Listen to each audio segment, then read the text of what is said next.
এদিকে এসআইআর আতঙ্কে ফের মৃত্যুর অভিযোগ। এবার বাদুড়িয়া পুর এলাকার ঘটনা। ফর্ম ফিল আপ করেছিলেন, ফর্ম জমা দিয়েছিলেন, হিয়ারিং এ ডাক পর্যন্ত পেয়েছিলেন, কিন্তু তারপর ঠিক কি ঘটলো বিস্তারিত জানাবেন আমাদের প্রতিনিধি সমীরণ পাল রয়েছেন আমাদের সঙ্গে। সমীরণ, কি ঘটেছে? পরিবারের পক্ষ থেকে কি জানানো হচ্ছে? দেখো, পরিবারের পক্ষ থেকে দাবি করা হচ্ছে যে তার 5 তারিখে শুনানি ছিল এসআইআর এর। শুনানির পর থেকে তিনি মানসিক অবসাদে ভুগছিলেন এবং তারপর তিনি 7 তারিখে ব্রেন স্ট্রোকে আক্রান্ত হন। তার বাড়ি হচ্ছে বাদুড়িয়া পুরসভার 4 নম্বর ওয়ার্ড। এই প্রৌঢ়ার নাম হচ্ছে অনিতা বিশ্বাস, 75 বছর বয়স, এবং তাকে বসিরহাট জেলা হাসপাতালে ভর্তি করা হয়েছিল এবং তিনি কয়েকদিন ধরে মৃত্যুর সঙ্গে লড়াই করার পর গতকাল রাতে তার বসিরহাট জেলা হাসপাতালে মৃত্যু হয়। এবং পরিবারের লোকজনের বক্তব্য যে কোনো এক অজ্ঞাত কারণে তার 2002 সালের ভোটার তালিকা থেকে তার স্বামী বিরাজ বিশ্বাস এবং ছেলেদের নাম থাকলেও অনিতা বিশ্বাসের নাম ছিল না, এবং তার 95 সালে তার ভোটার লিস্টে তার নাম রয়েছে। কোনো কারণে 2002 এর লিস্টে তার নাম ছিল না, আর সেই কারণে তিনি মানসিক অবসাদে ভুগছিলেন। তারপরে তিনি আতঙ্কগ্রস্ত হয়ে অসুস্থ হয়ে পড়েন শুনানির পর, এবং 7 তারিখে তিনি ব্রেন স্ট্রোকে আক্রান্ত হন এবং বসিরহাট জেলা হাসপাতালে তার মৃত্যু হয়েছে। এবং তৃণমূলের তরফ থেকে দাবি করা হচ্ছে যে এই মৃত্যুর দায় নির্বাচন কমিশনের, কেননা তার ভোটার তালিকায় তার 95 সালে নাম থাকলেও 2002 কোনো কারণে নাম ছিল না। তার পরিবারের সদস্যদের নাম রয়েছে, তা সত্ত্বেও এসআইআর এর ফর্ম পূরণের পর 5 তারিখ তাকে শুনানিতে ডাকা হয়েছিল। শুনানিতে বেশ কিছু কথাবার্তা তাকে বলা হয়েছিল, তারপর থেকেই তিনি মানসিক অবসাদে ভুগছিলেন। এরপরই তিনি অসুস্থ হয়ে পড়েন এবং অসুস্থ হয়ে গতকাল রাতে তার মৃত্যু হয়। এই ঘটনায় এলাকায় যেমন শোকের ছায়া নেমে এসেছে, তেমনি চাপানুতো শুরু হয়েছে এবং তৃণমূলের পক্ষ থেকে নির্বাচন কমিশনকেই এই মৃত্যুর জন্য দায়ী করা হচ্ছে। আর এই ঘটনাকে কেন্দ্র করে রাজনৈতিক চাপানুতো শুরু হয়েছে বাদুড়িয়া জুড়ে। ধন্যবাদ। এসেছিল 2 সালে নাম নেই, আমার মার 2002 সালে নাম নেই। আমার নাম আছে, আমার বাড়ির বোর আছে নাম।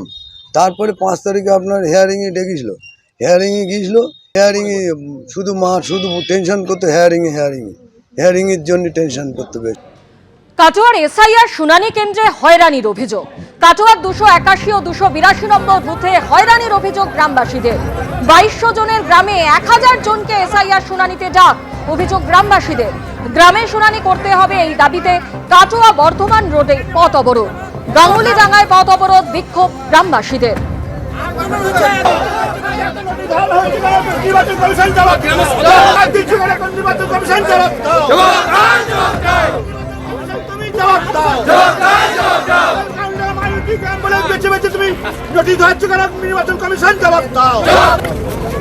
ঘটনাস্থলে যান এই আরো 3 ঘন্টা পর ওঠে অবরোধ।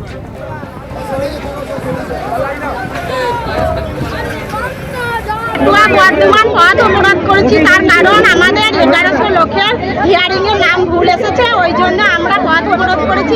প্রত্যেকটা বুথে যেন বাড়িতে যেন আমাদের হিয়ারিং হয়, ওই জন্য আমরা ওই দাবিতে হিয়ারিং করছি। সুপ্রিম কোর্টে তৃণমূল কংগ্রেসের করা এসআইআর মামলার শুনানি হবে ফের আগামী সোমবার, এবং আজকে কিন্তু নির্বাচন কমিশনকে নোটিশ দিয়েছে সর্বোচ্চ আদালত। 7 দিনের মধ্যে জবাব তলব করা হয়েছে। সরাসরি আমরা চলে যাব, আমাদের প্রতিনিধি বিজেন্দ্র সিংহ রয়েছেন আমাদের সঙ্গে। বিজেন্দ্র, আজকে সওয়াল জবাবে তৃণমূল কংগ্রেসের পক্ষ থেকে কি কি অভিযোগ করা হলো?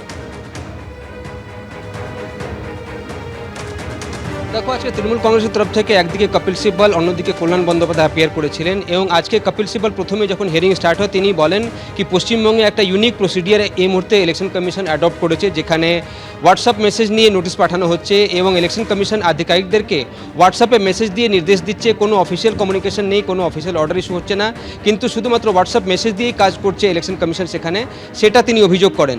তিনি বলেন কি 1,32,00,000 লোক এরম চিহ্নিত করেছে ইলেকশন কমিশন, যাদেরকে ইললজিক্যাল ডিসক্রিপেন্সিস বলা হচ্ছে। অর্থাৎ এই ইললজিক্যাল ডিসক্রিপেন্সিসগুলো কি সে কেউ জানে না, কিন্তু তাদেরকে নোটিশ পাঠানো হচ্ছে এবং তাদেরকে বিভিন্ন তথ্যগুলো চেয়ে পাঠানো হচ্ছে।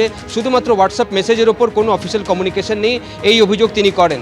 তখন দেখা যায় কল্যাণ বন্দ্যোপাধ্যায়ও যিনি অ্যাপিয়ার করছিলেন তিনিও বলেন কি কার 6 জন বাচ্চা রয়েছে তাদেরকেও নোটিশ পাঠানো হচ্ছে কি আপনার 6 জন সন্তান কী করে হলো, এই ধরনের নোটিশগুলো পাঠানো হচ্ছে।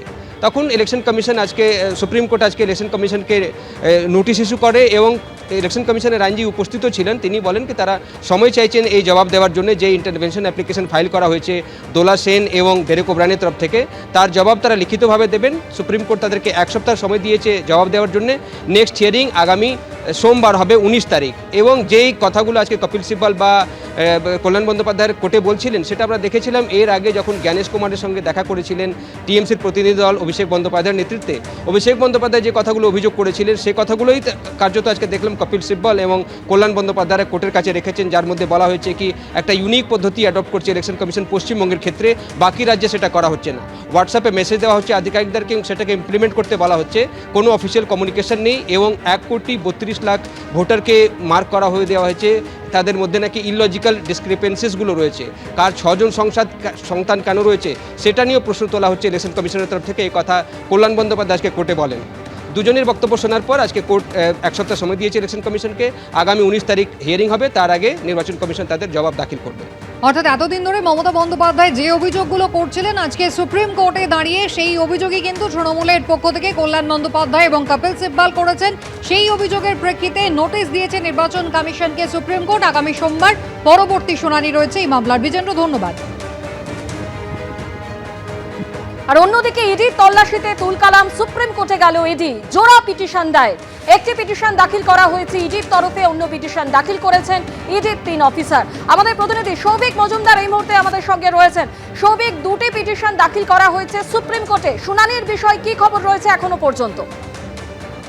দেখো, এখনো পর্যন্ত শুনানির জন্য নির্দিষ্ট কোনো দিন ধার্য করা হয়নি। তবে যেটা এখনো পর্যন্ত খবর পাওয়া যাচ্ছে যে চলতি সপ্তাহেই দ্রুত শুনানির জন্য আবেদন জানানো হবে এবং তার বিচার প্রক্রিয়াও শুরু হতে পারে।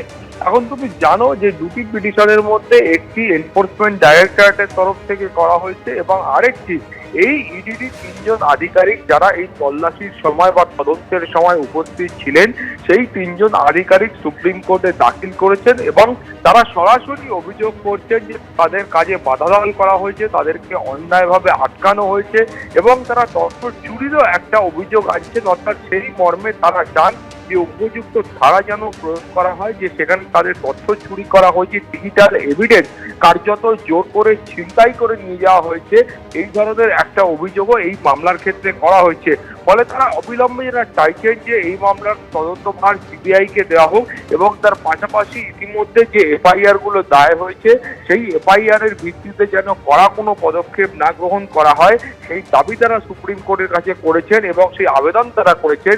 তার পাশাপাশি তাদের বক্তব্য হলো যে তারা ইতিমধ্যেই দেখতে পেয়েছেন যে একাধিক ঘটনায় যখন এ রাজ্যে ইডি তারা নিজেদের কাজ করতে এসেছিলেন সেই সময় তারা কিন্তু বাধাপ্রাপ্ত হয়েছেন এবং এবার তারা সরাসরি অভিযোগ করছেন যে একেবারে প্রশাসনিক শীর্ষ কর্তা বা প্রশাসনিক প্রধান আর রাজ্যের মাননীয় মুখ্যমন্ত্রী তিনি কিন্তু তাদের কাজে বাধা করেছেন এবং তাদের অভিযোগ হলো যে তারা এ রাজ্যের ডিজিপিকে, কলকাতার পুলিশ কমিশনারকে এবং ডিসি প্রিয়ব্রত রায় তাকেও পর্যন্ত তারা কিন্তু বলেছিলেন যে তারা কেন এসেছেন এবং তাদের কাছে এই তদন্তের ক্ষেত্রে সমস্ত বৈধ অনুমতি রয়েছে। তারপরেও দেখা গিয়েছে যে মুখ্যমন্ত্রী স্বয়ং ঘটনাস্থলে উপস্থিত হয়েছেন এবং তারপর সেখান থেকে তিনি ডকুমেন্ট নিয়ে চলে গিয়েছেন। ফলে এই মামলার বিচার প্রক্রিয়া সুপ্রিম কোর্টে শুরু হলে তারপরে উভয় পক্ষের যে সওয়াল জবাব রয়েছে সেইটা স্পষ্ট হবে। ধন্যবাদ। এবিপি আনন্দ, এগিয়ে থাকে, এগিয়ে রাখে।